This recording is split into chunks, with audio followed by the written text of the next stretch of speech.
A vast sea of stars stretched endlessly in every direction. The void remained undisturbed until it wasn't. The sudden rupture of hyperspace opened like a jagged wound, spilling forth a fleet of sleek, obsidian-black warships. Their surfaces shimmered with crimson energy lines that pulsed like a heartbeat. These were ships of the Galactic Imperium, symbols of dominance and authority. Inside the flagship Eternal Supremacy, Commander Vorthas stood with his hands clasped behind his back. His eyes, cold and calculating, scanned the tactical display. Rows of blue dots, representing unknown vessels, hovered at the edge of the system. Primitive designs, he muttered with a sneer.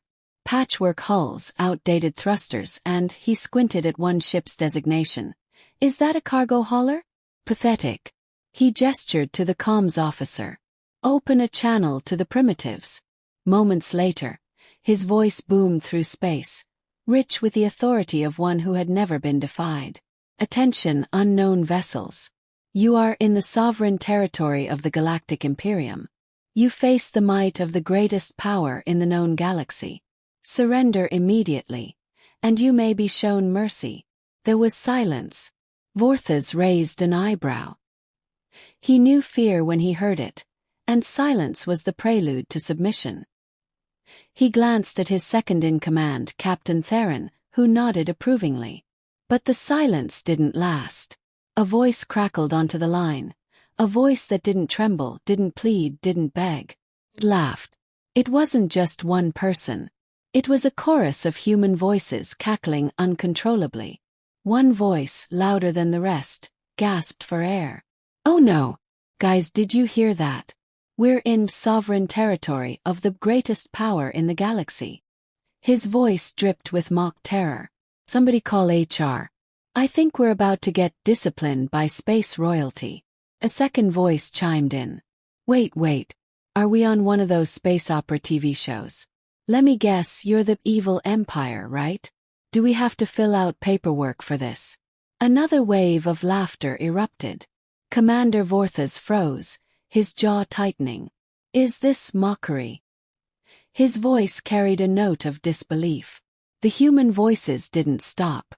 A third human chimed in, pitch-perfectly imitating a movie trailer announcer. In a galaxy ruled by tyrants, one ragtag crew dares to laugh in the face of doom.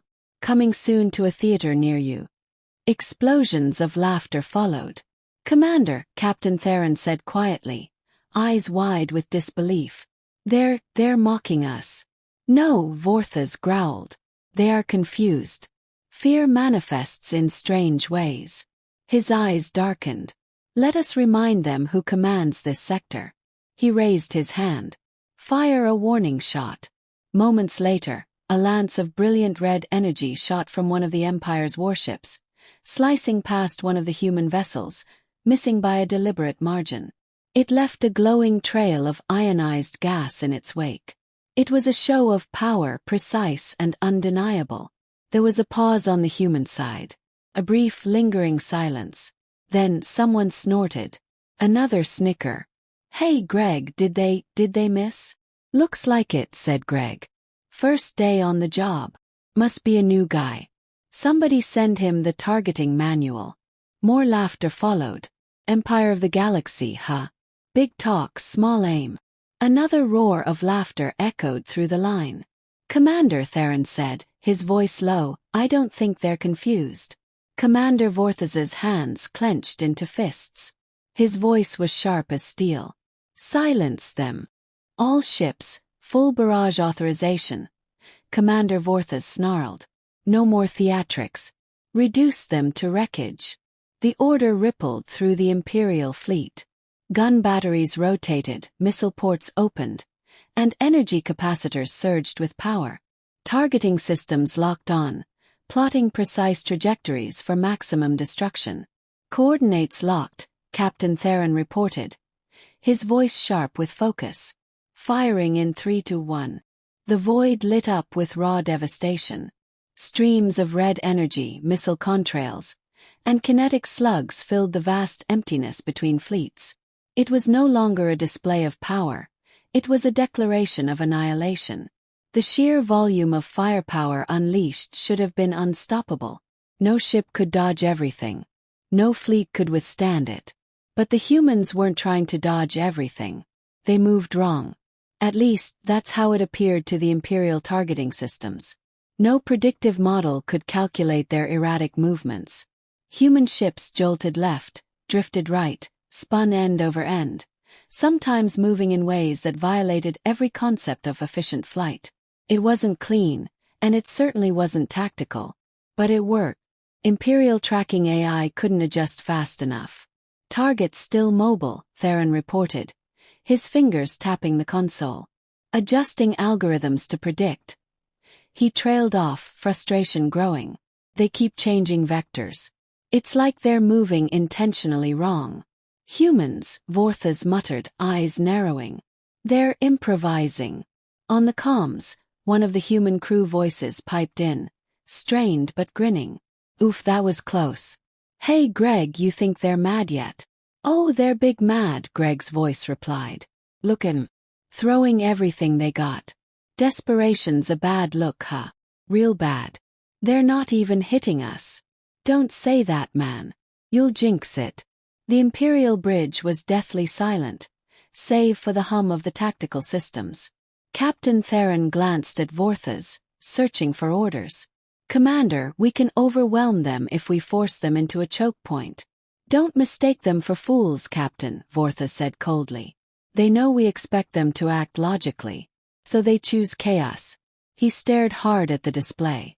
But every storm has a pattern. Theron frowned. You believe they have a plan, sir? Instinct is a plan, Vorthas replied. And it's far harder to break. Suddenly alarms blared. Incoming projectiles, one officer shouted. How many? Theron barked. Too many. The officer's eyes darted wildly. Kinetic rounds, multiple vectors. Not energy, solid projectiles. Brace for impact. The first impact shook the eternal supremacy like a thunderclap. A railgun slug punched into the lower hull, shredding through bulkheads. Sparks erupted from control panels, and several crew members were thrown from their stations. Another impact rocked the bridge, and the lights flickered. The ship's artificial gravity surged, then stabilized. Damage report. Vorthas barked, bracing himself against a console. 2 decks breached, Theron replied, his voice tight. Emergency bulkheads holding. Shielding didn't register the impacts. Sir, they're using kinetic weapons. Low-tech HIMARS. Shields can't phase them out like energy blasts. They've been hiding it this whole time, Vorthas said, a grim realization dawning on him. They wanted us to think they were primitives. They played us. Another volley incoming, the officer called. Interception pattern Omega 12. Theron ordered. The fleet moved, ships adjusting positions to interpose shielding systems and harden exposed hulls. But the human rounds weren't heading for the shields. They were targeting ship joints, exposed engine mounts, and sensor arrays. Direct hit on Red Talon, the officer reported. Primary reactor failure. She's gone. Vorthas watched the display as the symbol for the Red Talon blinked out. An Imperial warship, destroyed by a fleet of cargo haulers. His jaw tightened and his voice turned to steel. They'll pay for that. Back on the comms, a human voice mocked, whoops. Did we do that? Somebody get them a refund on that fancy reactor. More laughter echoed. Silence them, Vorthas hissed. Can't, sir, the comms officer replied. They're using open band transmission. We'd have to jam everything. Then jam everything. Vorthas snapped. No more games. Wipe them from the stars. Another projectile volley incoming, Commander. Counterfire now. Imperial gunners fired blindly into the void, filling it with a storm of energy bolts. But the projectiles kept coming. They didn't glow, didn't radiate heat, and weren't easily trackable. They moved fast, silent, and deadly. One slug ripped straight through the dorsal side of the Conqueror, piercing the reactor coolant lines.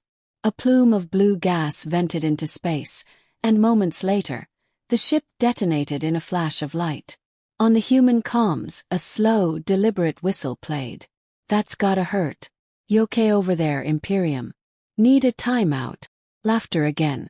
Vorthas gripped the edge of his console so hard it creaked. "Captain," he said slowly, barely containing his fury. "How are they anticipating us?" They're not, sir," Theron replied, horror growing in his eyes. "They're reacting faster than our AIs. Their response time is human," Vorthas finished. "No algorithms. No pattern. It's not chaos. It's instinct." Suddenly, new pings appeared on the tactical display. Too many.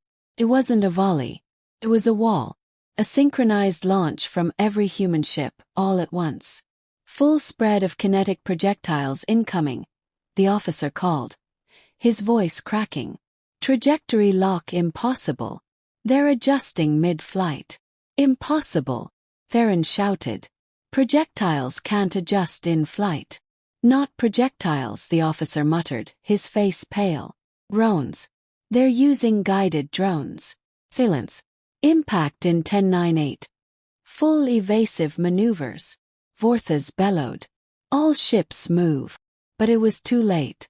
The display lit up in rapid succession as impact alerts flooded the system. Ship after ship took direct hits. The blade of virtue lost its bridge. The pride of our lion spun out of control, venting plasma. The eternal supremacy took a direct hit to its communications array, cutting external links. Sparks flew from the bridge consoles. Smoke curled from the edges of control panels. Crew members coughed as emergency systems tried to compensate. "Comms offline, shields at 47%, Theron rasped. "We're cut off from the fleet." The tactical display flickered back to life, but this time it was no longer clean blue icons versus red. A new symbol had appeared, a message. It was an image. A crudely drawn smiley face. It hung on the screen, pixelated and simple, staring at them. Below it, a simple message blinked. "GGEZ." Vorthas stared, unblinking, unmoving. Theron's voice came quietly, disbelief and dread woven into his words. "Sir, they hacked us." Vorthas didn't respond. He stood motionless, eyes locked on the crude, grinning face. It wasn't just a message. It was humiliation. The comms clicked back on. "Hey, Imperium," a familiar human voice said with a grin audible in every syllable. "We don't have to keep doing this. You could just go home." Another voice added, "But if you stay, bring snacks." "We love snacks." The line cut. Vorthas's gaze didn't leave the smiley face. His fists shook with barely contained rage. Slowly he whispered, "No mercy.